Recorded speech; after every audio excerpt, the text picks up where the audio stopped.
இன்றைக்கி தக்காளி குருமா எப்படி வைக்கிறதுன்னு பார்க்கலாம். அதுக்கு நான் என்ன எடுத்துருக்கேன்னா, ஒரு பெரிய வெங்காயத்தை இப்படி நீளமாக கட் பண்ணி வச்சுருக்கேன். அடுத்து ஒரு பச்சை மிளகா, 2 தக்காளி குருமாங்கிறதுனால தக்காளி வந்து 2 மீடியம் சைஸ் தக்காளி பொடி பொடியாக நறுக்கி வச்சுருக்கேன். அடுத்து கருவேப்பிலை, கொத்தமல்லி, தாளிக்கிறதுக்கு பார்த்திங்கன்னா ஒரு சின்ன பட்டை, 2 கிராம்பு, சோம்பு, பிரியாணி இலை எடுத்திருக்கேன். அடுத்து இஞ்சி பூண்டு பேஸ்ட்டு வச்சுருக்கேன். இப்போ இதை எப்படி செய்கிறதுன்னு பார்க்கலாம். இப்போ எண்ணெய் காஞ்சிருச்சு. இந்த பட்டை, கிராம்பு, சோம்புலாம் போட்டுக்கலாம். பட்டை, கிராம்பு, சோம்பு பொரிக்கிறப்போ வெங்காயத்தையும் சேர்த்துக்கலாம். வெங்காயமும் பச்சை மிளகாவும் சேர்த்துட்டு இப்போ வதக்கி விட்டுக்கலாம். கண்ணாடி பதத்துக்கு வரக்கும் தக்காளியும் சேர்த்துக்கலாம். தக்காளி சேர்த்ததும் நம்ம இதுக்கு தேவையான மஞ்சள் பொடியையும் உப்பையும் சேர்த்துக்கலாம். குருமாவுக்கு தேவையான உப்பையும் சேர்த்துக்கலாம். சேர்த்துட்டு நல்லா வதக்கி விட்டுக்கலாம்.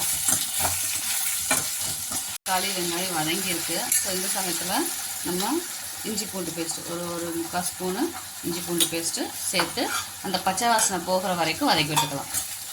நம்ம மசாலா பொடி சேர்த்துக்கலாம். நான் குழம்பு மிளகா அப்படி அரைச்சி வச்சுருக்கேன், அதை நான் சேர்த்துக்கிறேன். ஒரு 1.5 ஸ்பூன் மட்டும் சேர்த்துக்கிறேன். இப்போ இதை நல்லா வதக்கி விட்டுட்டு தண்ணியை சேர்த்துக்கலாம். இந்த செம்புக்கு ஒரு செம்பு தண்ணியை சேர்த்துக்கிறேன். தண்ணி சேர்த்துட்டு கொதிக்கட்டும். அதுங்களே நம்ம அரைச்சி ஊற்றுறதுக்கு தேங்காய் ரெடி பண்ணிடலாம். இப்போ இந்த கருவேப்பிலையை சேர்த்துடலாம்.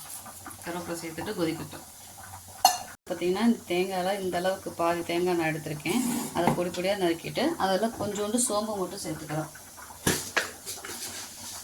இந்த அளவுக்கு சோம்பு சேர்த்து அரைச்சி எடுத்துக்கலாம். மினிட்ஸ் கழிச்சு பார்த்தோன்னா நல்லா கொதிச்சு வருது. இப்போ நம்ம அரைச்சி வச்சுருக்கோம் இல்லையா, தேங்காயும் சோம்பும் போட்டு அந்த அரைச்சி வச்சுருக்க தேங்காய் சோம்பையும் எடுத்து இதில் சேர்த்துக்கலாம்.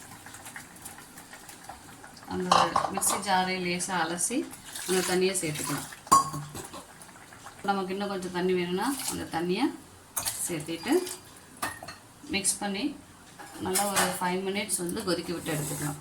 அந்த பச்சை வாசம் போகிற வரைக்கும். ஒரு 10 to 15 மினிட்ஸ் கழித்து ஓப்பன் பண்ணி பார்த்திங்கன்னா நல்லா கொதிச்சு வந்திருக்கும். எண்ணெயெல்லாம் பார்த்திங்கன்னா சைடில் நிற்கும். ஸோ இப்போ நமக்கு அந்த பச்சை வாசம்லாம் போய் நல்லா குருமா ரெடி. இப்போ நம்ம என்ன பண்ணிக்கலாம்னா இறக்குறப்போ கொத்தமல்லி தூவி நம்ம ஸ்டவ்வை ஆஃப் பண்ணிடலாம். ஸோ நமக்கு தக்காளி குருமா ரெடி. இதை நம்ம சப்பாத்தி, பூரி, அவசரத்துக்கு சாதத்துக்கு கூட வச்சு சாப்பிடலாம். டேஸ்ட்டாக தான் இருக்கும். உங்களுக்கு இந்த வீடியோ பிடிச்சிருந்தா மறக்காமல் சப்ஸ்கிரைப் பண்ணுங்கள், லைக் பண்ணுங்கள், ஷேர் பண்ணுங்கள். தேங்க்யூ.